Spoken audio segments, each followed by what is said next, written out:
Caríssimos fiéis, a Santa Madre Igreja festeja hoje um de seus grandiosos filhos, aquele que é conhecido pelos seus inúmeros, grandiosos e estupendos milagres, que abraçou e viveu heroicamente os conselhos evangélicos na ordem franciscana, que pregou incansável e limpidamente a fé católica e combateu as heresias do seu tempo. É assim chamado pela Santa Madre Igreja de Oficina de Milagres, Luz da Igreja, Doutor Evangélico, Arsenal das Escrituras, Escrínio da Doutrina Católica, Arca da Aliança e, enfim, Martelo dos Hereges. É verdadeiramente de lamentar que a descristianização da sociedade e a ignorância da sã doutrina o tenham reduzido a um culto e rituais supersticiosos e sacrílegos para conseguir casamento ou então achar coisas perdidas. Evidentemente, caríssimos, é bom e salutar recorrer aos santos, e desde a Idade Média se recorre a Santo Antônio para conseguir um bom e santo matrimônio, além de recorrer-se a ele para achar aquilo que se perdeu. A devoção popular e o recurso aos santos fazem parte da vida católica e não devemos, de forma alguma, desprezar a piedade para com os santos. No entanto, essa piedade não deve, de forma alguma, ser supersticiosa, blasfema, sacrílega, mas deve estar fundada na luz da fé. E aí está a importância de sempre alimentarmos-nos da vida dos santos, das suas festas litúrgicas e da devoção católica, com suas orações e com os sacramentais a eles dedicados. E é por isso que, por muito tempo, a devoção litúrgica, a devoção aos santos, conduziu a sociedade, marcando não somente o ano civil, mas também marcando os festivais sociais civis. E quanto maior deve ser a nossa devoção por grandiosos santos como Santo Antônio, que foram presentes de Deus, que iluminaram e continuam iluminando a Santa Igreja. Caríssimos, a vida católica não é algo meramente intelectual, racionalista, mas deve estar fundada na graça pela vida devota. Assim, caríssimos, passemos a vida desta glória de Portugal, de Lisboa e Coimbra, e desta glória da cidade de Pádua. Santo Antônio nasceu em Lisboa no dia 15 de agosto de 1195, oriundo de nobre família lusitana. Batizado Fernando de Bulhões, era ele descendente de Godofredo de Bulhões, líder da primeira cruzada, e de Fruelo, primeiro rei das Astúrias.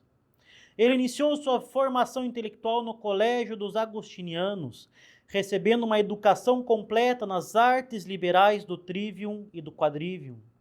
Ingressou como noviço nessa mesma ordem, onde continuou a sua formação estudando a medicina, as ciências naturais, a mineralogia, a zoologia e a botânica. Sua vida espiritual era extremamente fervorosa e ele era incomodado pelas constantes visitas dos parentes e amigos que recebia em Lisboa. E poucos anos depois, pediu para ser transferido para o mosteiro da Santa Cruz em Coimbra, a fim de aperfeiçoar sua formação e evitar distrações profanas. Coimbra era, na época, o centro intelectual de Portugal, e ali recebeu uma formação impecável no direito, na filosofia e na teologia.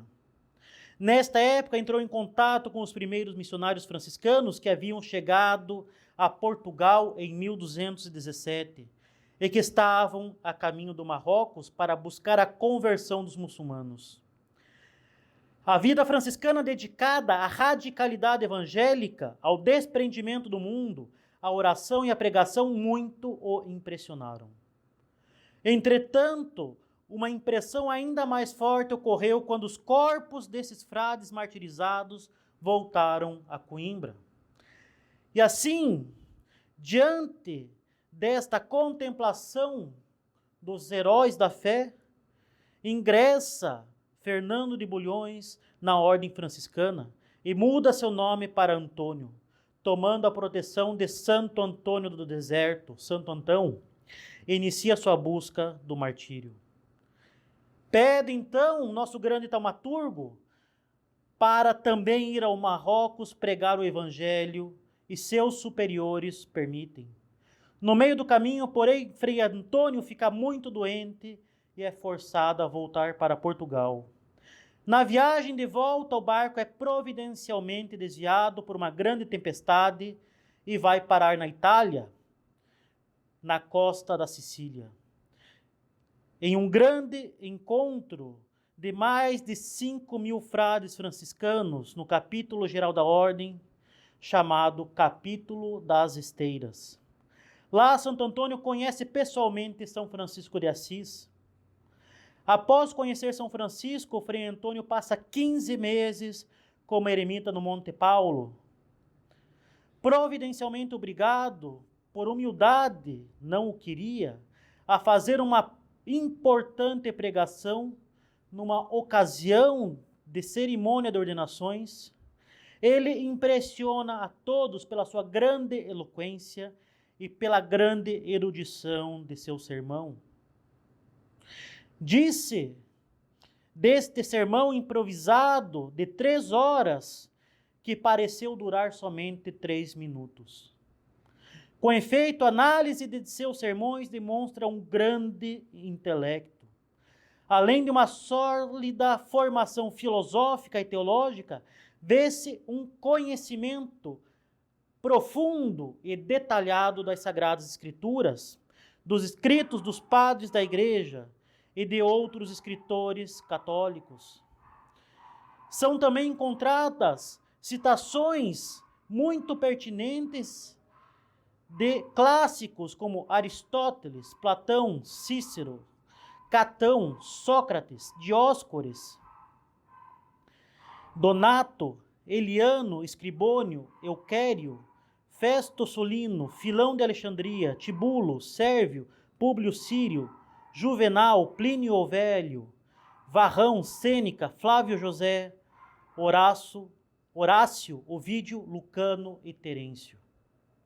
Seu conhecimento das ciências naturais ultrapassa em muito o currículo regular das artes liberais da Idade Média, especializando-se em áreas como a medicina, a física, a história natural, a cosmografia, mineralogia, zoologia, botânica, astronomia e ótica. São Francisco enxerga assim os dons que Deus deu a ele e passa a chamar o Frei Antônio de meu bispo e o encarrega da formação teológica dos irmãos da ordem.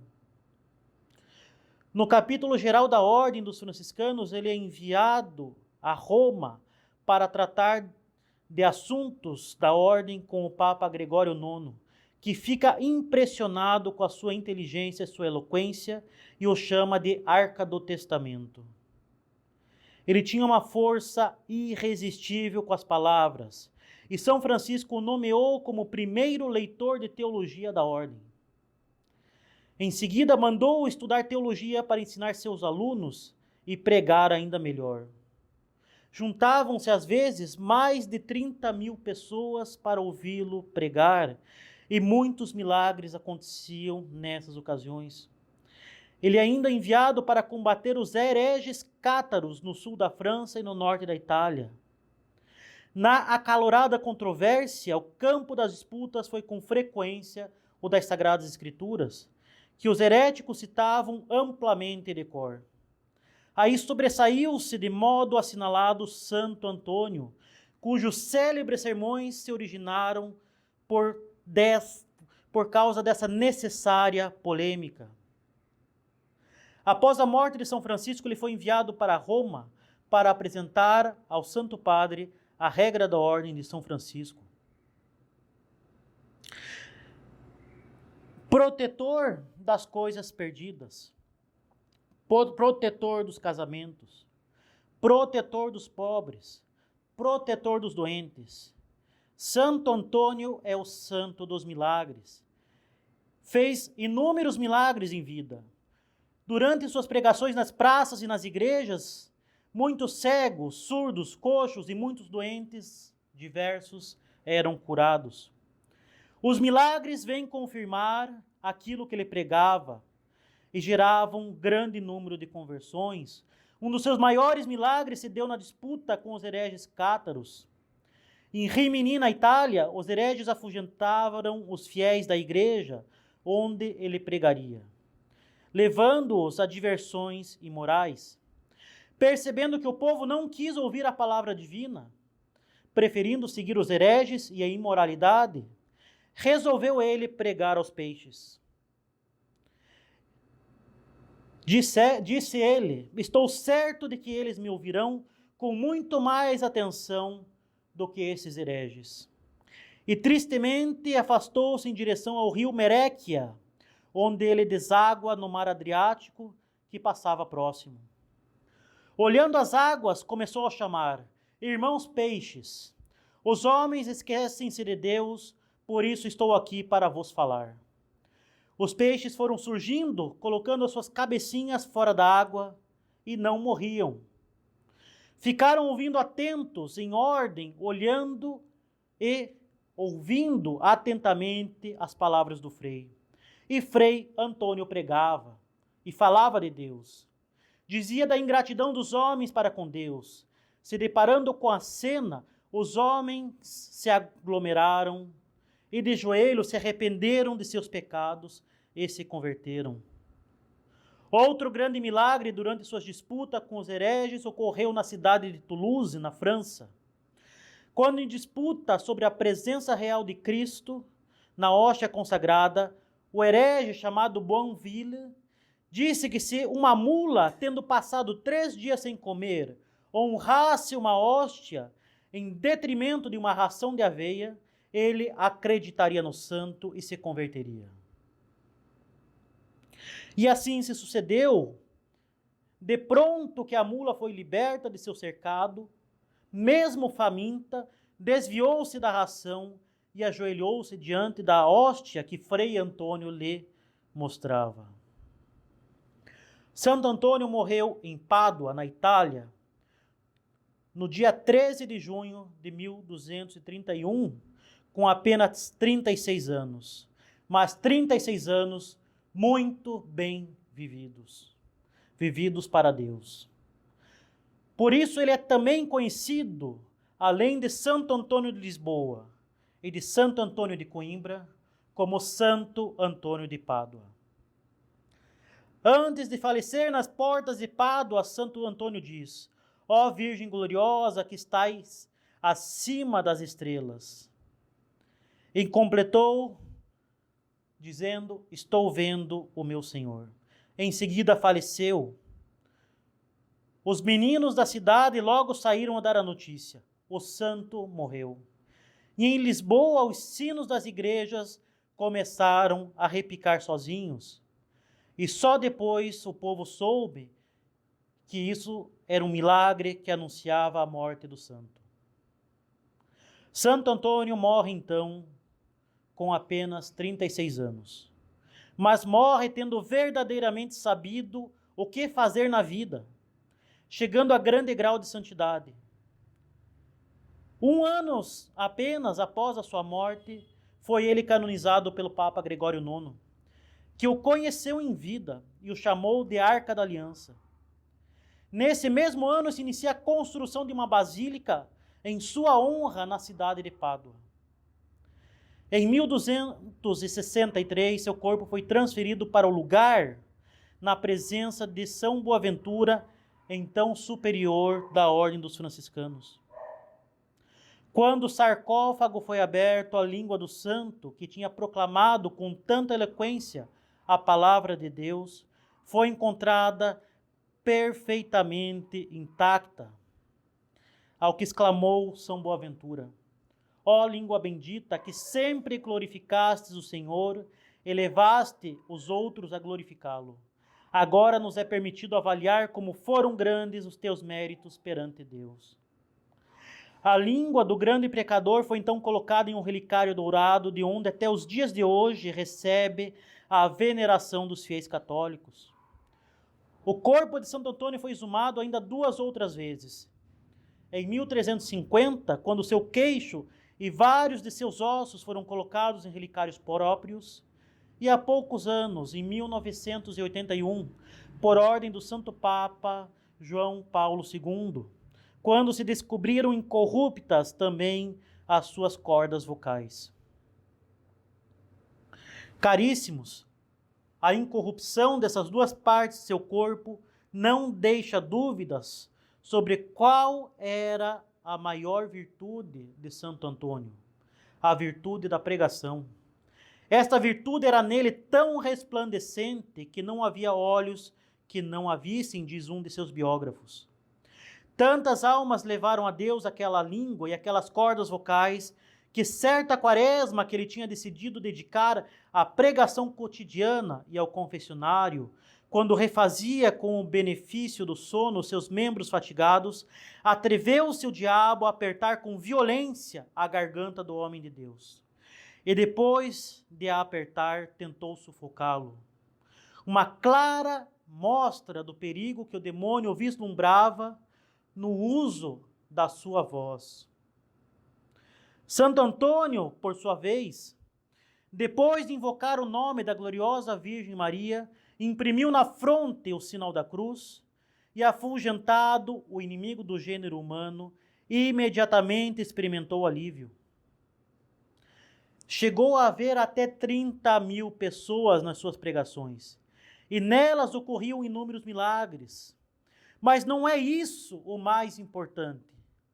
O mais importante é o milagre das conversões dos pecadores e dos hereges, que ocorriam em grandiosíssimo número.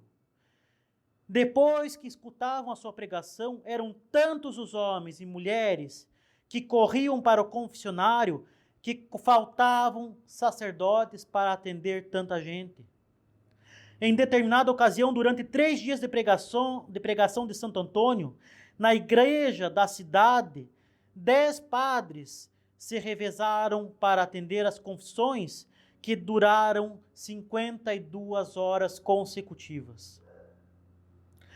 Por isso podemos dizer que a língua de Santo Antônio operou milagres muito maiores que todos os outros que ele fez, seja em vida, seja depois da morte.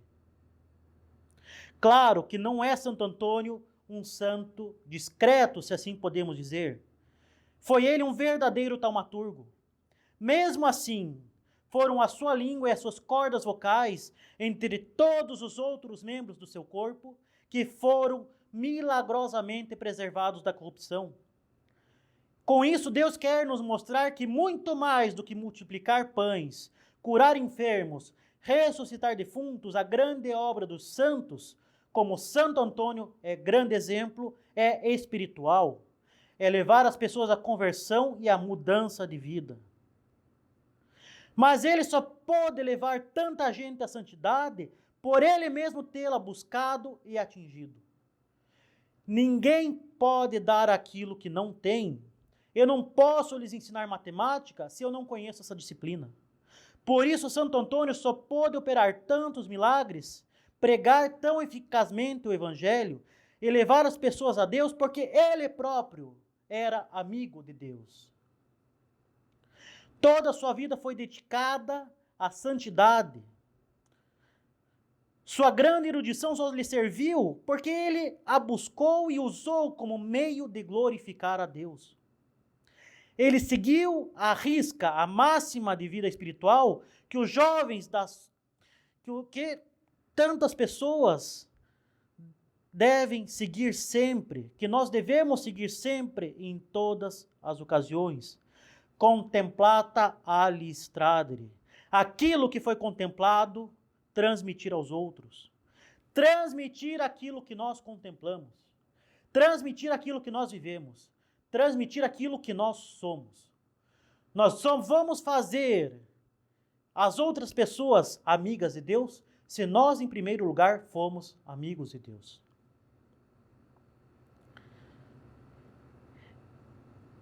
E ele só transmitiu Deus aos outros porque ele mesmo contemplava a Deus pela sua vida espiritual fervorosa.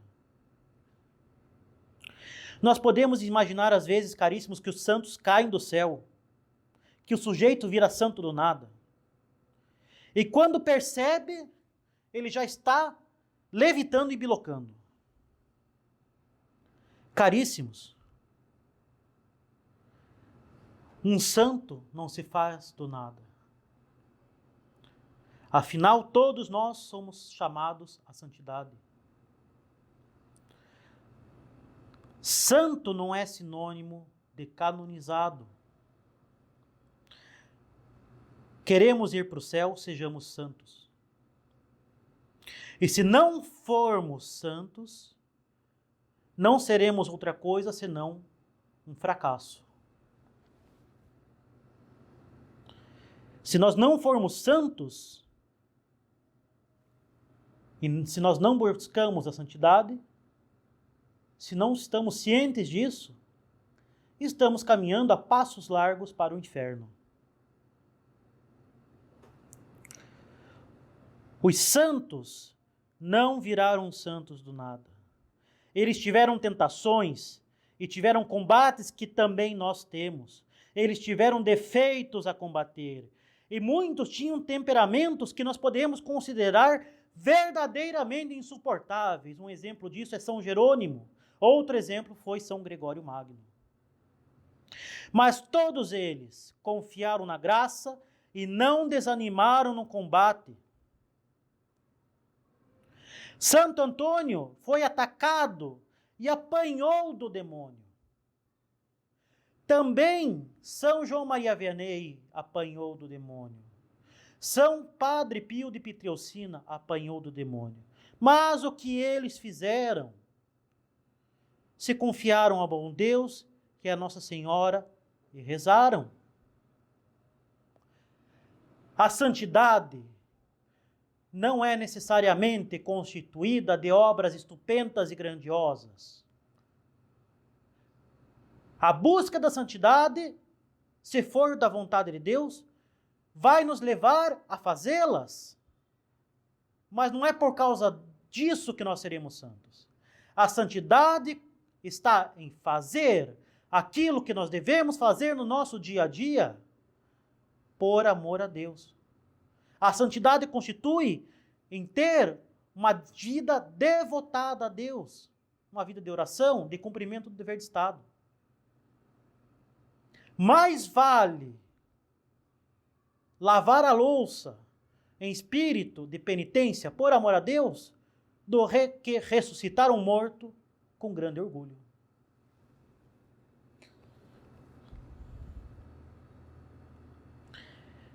Caríssimos,